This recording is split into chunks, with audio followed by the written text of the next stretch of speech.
Okay. As Steve said, I'm Mary Ellen Pendleton. I'm an MPS 3A aunt from Tempe, Arizona, and I am the chairperson of the MPS Fundraising Committee.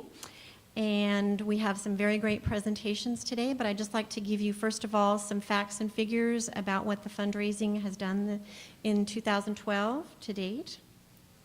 These are the members of our committee, and there are some non-board members on the committee. If you have any desire or interest to be part of the fundraising committee or any other committees, you don't have to be a board member to do that. You just have to be on one of our conference calls monthly, so you can email me or see me afterwards.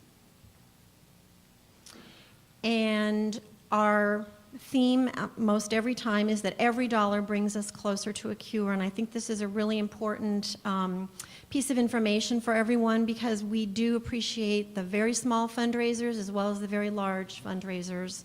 Every dollar that families raise bring us closer. And these are just some statistics that show how the money has been raised and used in the past years. And as you can see, we're getting close to our $600,000 goal. And these are some pictures of some family fundraisers that have happened. There have been concerts,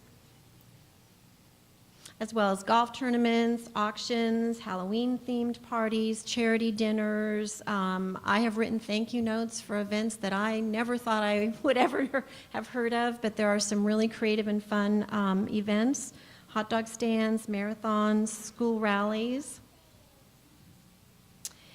And we just would like to let you know as well that we do have a fundraising booth out in the lobby, and we also have a lot of information on the website. We have toolkit, and these are just some of the tools, and we're always looking for new ideas of ways to help our families and our friends do fundraisers. And our walk run program also, it has been in existence for a very long time, our 14th anniversary, and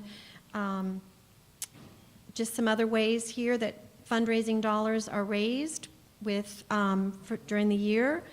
The annual fund, general donations, our combined federal campaign, membership dues, our family assistance donations, our Sponsor a Child for a Cure, family and neighbors, our online, our logo items, grants. So we are very, very active in fundraising and appreciate everyone's effort. And we are relaunching a program this year that is called Champion a Cure, Adopt a Runner. It was Sponsor a Child for a Cure, or SAFAC it was known at, and we've relaunched that this year.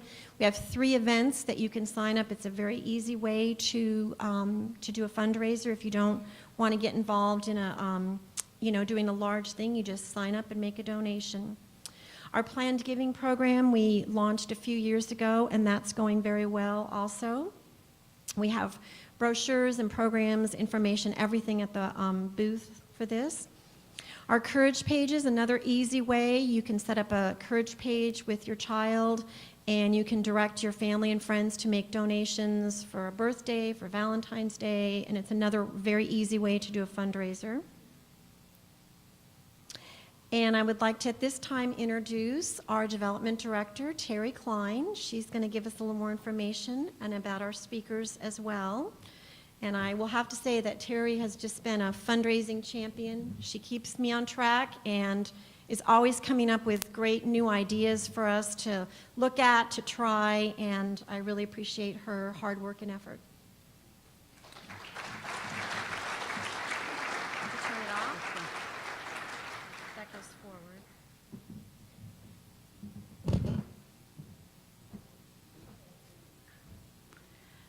Hi, Mary Ellen's a great fundraising chair, but it's a wonderful time to come to the conference and see so many families that I got to speak to throughout the year that wanted to have fundraising events or to have walk runs. It really is the building block and part of the core of the National MPS Society, because without these funds, we're not able to have our family support programs or have the important dollars that we need for research. And it's great just to put the faces with the names. We have 2 wonderful speakers today, and I'm going to present both of them right now, and then they can follow each other. The first presentation is going to be from Lisa Todd. Lisa Todd is on our board of directors. She is a parent of an MPS 2 child, and they live in New Mexico. And she brought a very unique event to the society called the Ask Event, which was very successful. Our second speaker is Anissa Huardo, and she is the daughter of Luis and Angela Huardo, who have been longtime fundraisers for the National MPS Society and have sat on the board of directors. And she's going to talk about the events that she's had in honor of her sister Karina, who has MPS 3. So if we can welcome Lisa Todd. You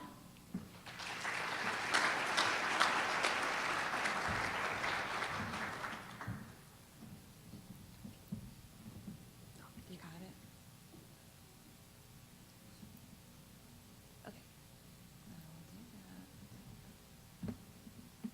So I'm going to spend just a few minutes talking about the Ask event, and you all have probably seen these wonderful brochures that are on your table. The society's put this together. I'm going to walk through what an Ask event is. We held this type of event last year, and we'll do it again this coming year. And this slide here is just a picture of our invitation for our event. So what is an Ask event? So the Ask event is a really easy concept and a unique way to raise funds without having to hopefully do a lot of work, right? We sometimes don't want to spend a year planning a huge type of event, and this is something that can be put together fairly quickly. So it's a different event because it's an event that's free, and it's a short event. So 1 to 2 hour type of event is the type of time frame that you would have for this type of event. And the job, or what the event does, is it inspires people to give. So the goal is to educate people that come to this type of event to create lifetime donors. So it's truly an educational event. We want to inspire people, have them learn about MPS and related diseases and the National MPS Society. And so we put together this brochure because we want to make this type of event easy to recreate, where you can put it together. You don't have to recreate the wheel. You can use what's already been done. So what does the event look like? Usually, again, as I said, it's a 1 to 2 hour type of event, and typically you could have friends and family invite their friends and family, depending on the size of the event. So we had, for our event, it was fairly large. I think we had about 150 people at our event. However, there's other events, and you can see 2 examples of events in this brochure. Having an event, an Ask event at your home where you have 20 people attend is something that's completely doable, because again, this is just a free educational event. So you would start the event with a welcome and a thank you. And what's fabulous now is that we have wonderful videos that have been put together, and I know you all received copies of those in your registration packets. We have a wonderful fundraising video, and we showed it at the conference last year as well, and it's on the website. I'm sure everyone's seen it. If you haven't, get that DVD out and take a look. But it's a great way to showcase that video at this type of event. So you would show the video, and again, educating those people that you're talking to at your event. Then what we like to do is have some sort of visionary talk, and this really talks about maybe the history of MPS in the society, where we've been, where we're going, and really that what we need, how to inspire those people, and what we're needing from them. And then a testimonial happens. So in our event, we had a couple of testimonials. I spoke for a few minutes, and Jeff Bardsley also spoke about his experience in living with MPS 2. And this is supposed to be a very personal, what maybe those dollars or those fundraising dollars mean to you. And so I spoke specifically about what the society has done for me, and how really being able to come to a conference and and utilize family support programs from the MPS Society literally has translated into a better quality of life for my son and knowledge of treatments and different things that my local doctor couldn't give me. And you know, these dollars that come to the National MPS Society, it's priceless what it's given to my family. And so you're able to talk about that. It's always a little tearjerker because it's just an emotional subject. I mentioned the video, so we show the video. And here's the part that people get uncomfortable with, is the pitch at the end or the ask. So the whole point of the event is obviously to raise awareness and inspire people. But this part actually comes really easy because of that. And it's a very scripted event, but what's nice is you've already told your story and inspired the people sitting in the room, that the ask it's very easy because people want to connect to something meaningful, and when you educate them, they're ready to give. And so we have forms and pledge forms and donation forms that have already been created that we hand out at the event, and then those are filled out by those donors, or we have ways to take credit cards, et cetera, at the event. So it's fairly simple process, and these events that we've had around the country have been very, very successful. What's great is what's different about this event maybe versus a party or a gala or even a walk run is you've spent that hour teaching your audience about MPS and the impact it's had on you, about the society, and so there's that connection, and it does create that lifelong donor. And what we've seen is that people that have attended this event, maybe it's a friend of a friend of a friend, guess what? They now are connected with the society, they receive the materials from the society, and they are donating to our annual fund now every year. So again, it cultivates that. And I hope you noticed this morning, our researchers, they're doing what they're doing because of some of the funds that have come through the National MPS Society. So it's a great thing to be able to raise money in this way. So, and these are just a couple. This is a picture of our event. I think it's in the brochure. But it's a very simple way. And so I just want, the takeaway is, don't recreate the wheel. Do something simple and easy. We can help you. We've got all the materials already put together. Hopefully you'll find this as a useful guide, and we'd love for you to choose to host this type of event. So. Thank you.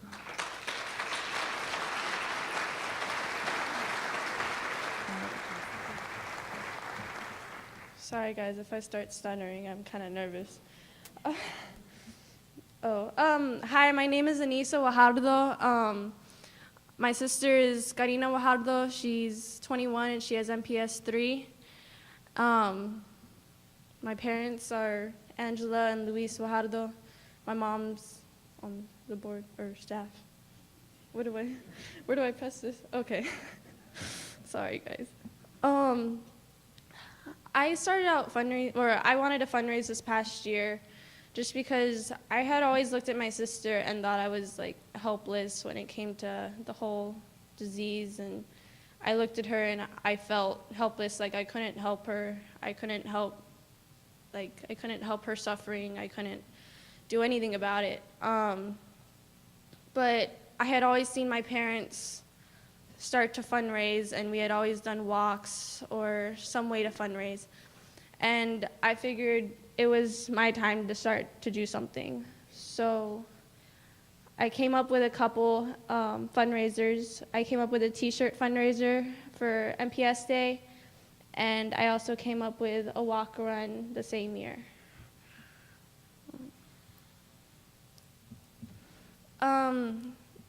The process of doing a t-shirt fundraiser, I mean, it wasn't a huge fundraiser, neither of these were very big, but I started off with coming up with a design, obviously.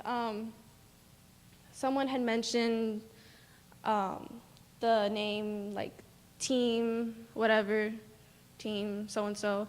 So I took that into consideration, and I put Team Karina on the front of the shirt, and then I came up with a couple different quotes or little sayings to put on the back. I also made announcements at school on the intercom, which was kind of hard considering, yeah, all the people. And I told them, I created awareness, and I asked them if they could wear purple on MPS Day. I told them what it was for, I told them what it was about, and I also announced that I would be selling the Team Karina shirts for anyone that wanted to buy or didn't have a purple shirt. I took orders, and I also bought extra so I could sell them, and I sold the shirts for $12. It was a reasonable price, but it also gave me a fairly good profit. Probably the hardest part of the fundraiser was determining how many shirts to get and like what size, because everyone's different sizes. So I also created a walk run the same year in the fall. I had a fairly late start on this project, so I mean it wasn't as what's the word? It wasn't as successful as I had hoped it to be. But it worked out pretty well. I started late in the summer, which was not a good idea. Reserving the location and designing the brochures. I made announcements at school, social networking sites. I told people to spread the word. I did everything I could to get the word out fast since I had a really late start. And I went around and I asked for donations, and I asked for volunteers. Of course, the turnout wasn't as great as I had expected, but I think that all just depended on the lack of time that I had prepared for it.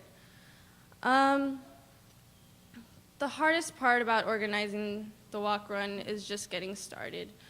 As soon as I got started and I got the word out, it was kind of downhill from there. As soon as you get all the supplies, it's just having fun at the event and letting everyone enjoy their time and create awareness.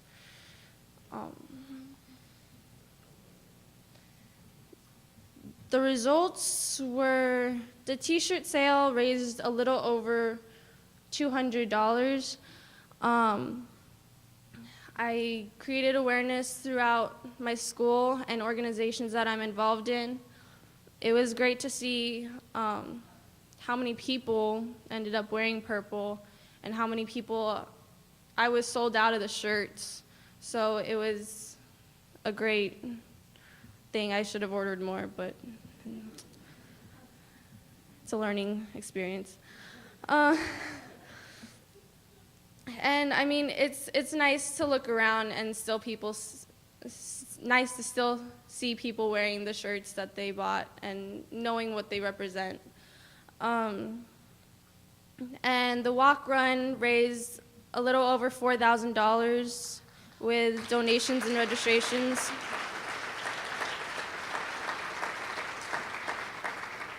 I found a lot of support through my community, my dad's work, people, and just people that they were so willing to help. I mean, if you just look out and there's so many people willing to give a helping hand. I guess I'm just here to show that anyone can do this. It's not just, it doesn't take, I mean, don't do a walk run if you don't have that much time, but but I mean, any fundraiser, it doesn't take a lot of a lot of effort. I mean, people are there, you just have to look out to them. So, thank you.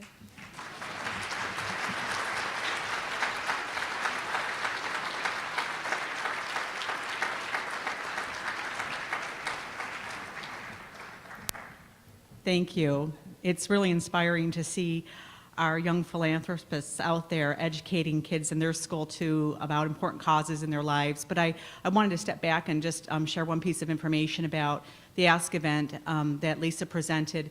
One of the special things that they did at their event was they started something called the Circle of Hope. And they asked the donors that were there during the Ask event to pledge in continuous years.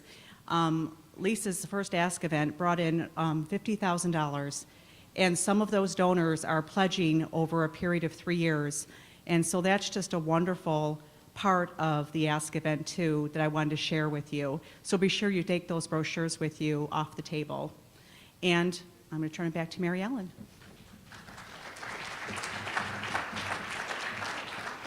Thank you, Lisa and Anissa. Great job. I just want to remind everyone to stop by the fundraising booth. And if you did not notice, anyone with a name tag that has a green ribbon on it has been a past fundraiser host. And if you feel free to ask them questions about what kind of fundraiser they did, how they got started, that they're all very good sources, as well as all the information that we have at the booth. We have a contest, a little question and answer contest. You can win a prize or a piece of candy at the booth. So I hope you'll come by and see all the hard work we've done and all the information that we have. Thank you.